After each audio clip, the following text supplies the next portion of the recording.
Hello and welcome back to the Mindful Dose podcast. You're listening to Adriana, and today's episode is a lunation talk. So before we jump into the details of the full moon in Gemini happening on December 4th, I want to just kind of introduce myself as an astrologer for this segment. For those of you who don't know, I am a yoga teacher. I concentrate on meditation, but I also explore other topics that are more ethereal and energetic and spiritual. So astrology is my first love. I've been a self-taught astrologer for about 8 years, and before that I had always had an interest as young as I can remember. Now I am formally training as an astrologer in the Hellenistic style.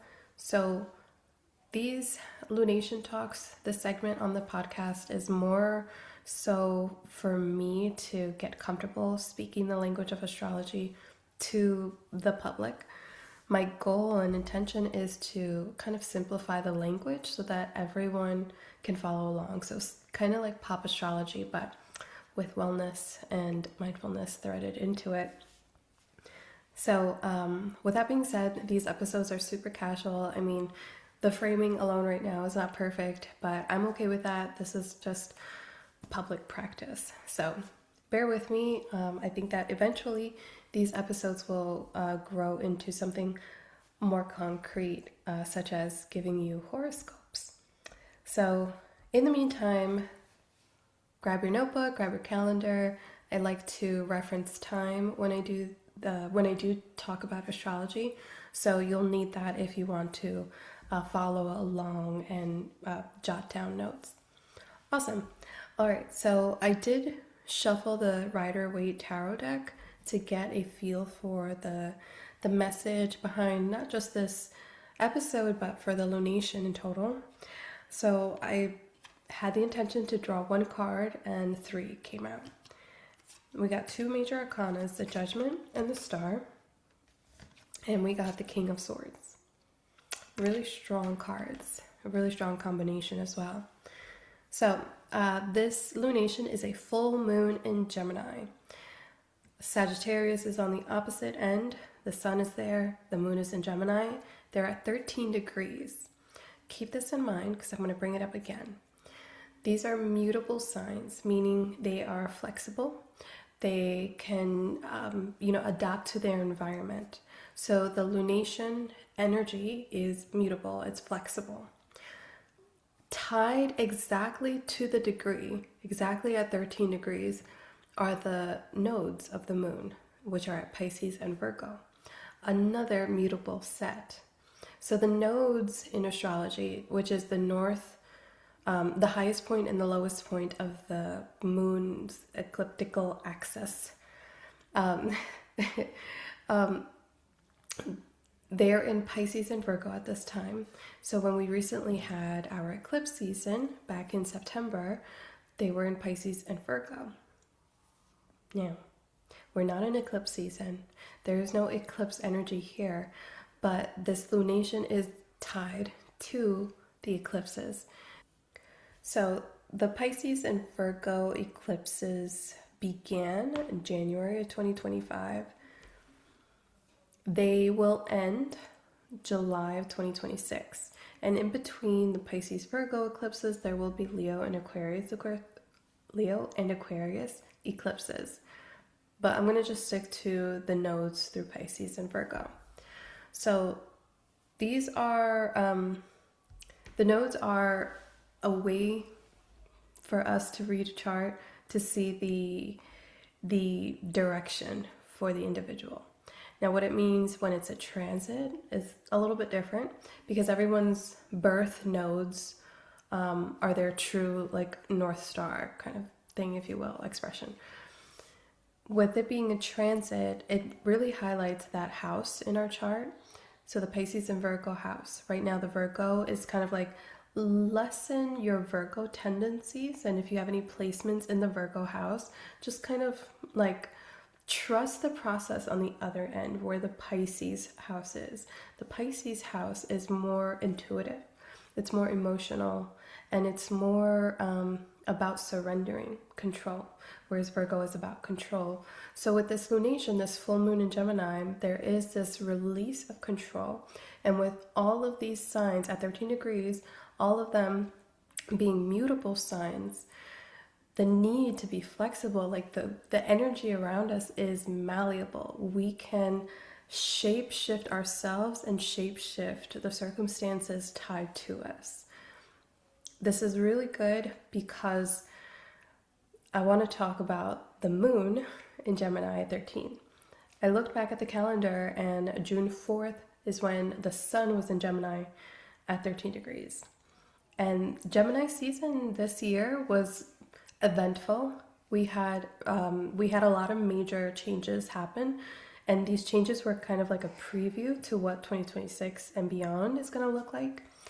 So the first one was Saturn in Aries, Saturn entering Aries during Gemini season, as well as Jupiter entering Cancer. So there was a whole different vibe shift. There was a whole different vibe when Gemini season started, and by the time Gemini season ended, it was a completely different astrological atmosphere. So I'm really interested in this lunation and what comes up for us on December 4th, because when the sun was at this point that now the moon is going to be passing through and making an opposition and making these square aspects to the nodes, the astrology, the sky was at the end of certain structures and the beginning of certain supportive areas.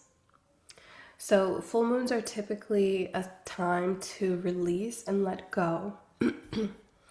I would consider looking back at June during Gemini season, especially, which took place from May 21st to June 19th. I would look back during that time period and kind of take note of any endings and beginnings that have happened during that time. I do think that the flexibility here is really important, with most importantly the Gemini, Sagittarius, Pisces, and Virgo zodiac signs, rising, sun, or moon. Now, this time really isn't about starting something new. It's about releasing what is not needed, what is not purposeful, what isn't as flexible. So if anything is like rigid and like outdated, just let that go. Let that go. So going back to the tarot cards with the star and the judgment card, this full moon is about judging. Sagittarius, in my opinion, are the most blunt zodiac signs. So it is a time to be blunt about your decisions. It's a time to be clear with the King of Swords. The King of Swords is the highest card in the suit of swords, which is about your mental sphere. So it's sharpness, clarity, and directness. And I feel like this is a time which is kind of difficult for mutable signs to be very direct. Mutable signs tend to be like, I'll go with the flow, I'm down for whatever, but it is kind of a time to just sharpen that a little bit, like narrow it down enough where you still feel that flexibility, but you're really directing the attention in the right way, in the way that you want it.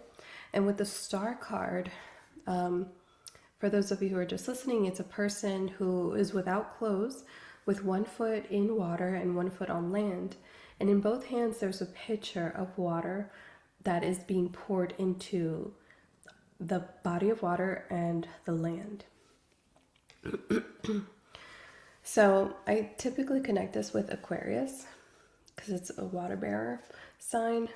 But in this case, the way that it's coming up, kind of feel like this is also a time of magic and alchemy with the nodes involved. I feel like this is a no joke lunation to really establish that future that you want to have. because that summer preview that I was mentioning earlier, with Saturn entering Aries and Jupiter moving into the next sign, this lunation is about the future. it's about the future. So I hope that makes sense. I'm sorry if it didn't. I'm doing my best to outline this in a way where it's not overwhelming as well.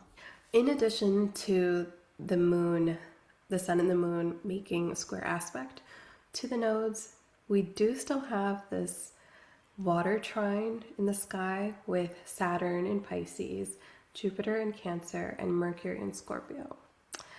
Saturn and Mercury just recently went direct from a retrograde. They went direct within a couple of days from each other. So there is this forward movement happening with those parts of our charts. If you're not familiar with houses, I would just Google it really quick. I'll try to supply that as well. But yes, your Pisces, your Scorpio, and your Cancer charts are also activated during this time, not just by the lunation just on its own. It's like it's happening in its own way. So these spiritual and emotional aspects are also happening at the same time. Like I said, they're not tied to the lunation, but they're in the room. And what it's speaking to is our structure with our intuitive side, how to communicate that intuitive side, because not everyone is going to understand the intuitive language that you speak and understand. But it also has the tender warmth and care from Jupiter and Cancer. So I feel like water signs are like this, the space to exist as a water sign is there in the room. So take up that space, fill the room with all the water, like everyone's going to be all right. Be that emotional and expressive self in the highest way that you can show up into the room. Because with Saturn in Pisces there, it doesn't really like to be in Pisces, but Pisces by this point, since Saturn entered that sign in 2023, at this point, Pisces is like, I figured it out. Or hopefully you have. I have Saturn in Pisces conjunct my sun. So I'm kind of living that expression. But for anyone else who may be a Scorpio or a Cancer, you may be feeling it in a different sense in your chart because it's like, it's aspecting you in a certain way.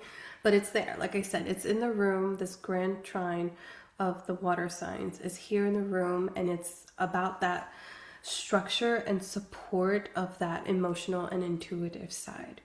I feel that with that Jupiter placement, it's totally supported. Like, come on in, welcome, take up space, be here, take up space.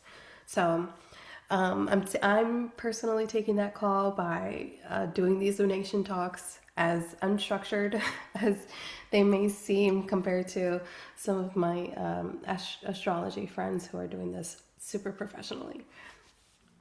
So thank you so much for tuning in. I hope that this brings you a little peace of mind. I don't know. It's hard to get into specifics if I don't know your chart, but I will be offering astrology readings in the near future once I kind of wrap up my training to just finalize my techniques. So thank you again if you listened all the way to the end. There will be a follow-up meditation to this episode for you to continue exploring the depths of this lunation in your own practice. I appreciate you guys.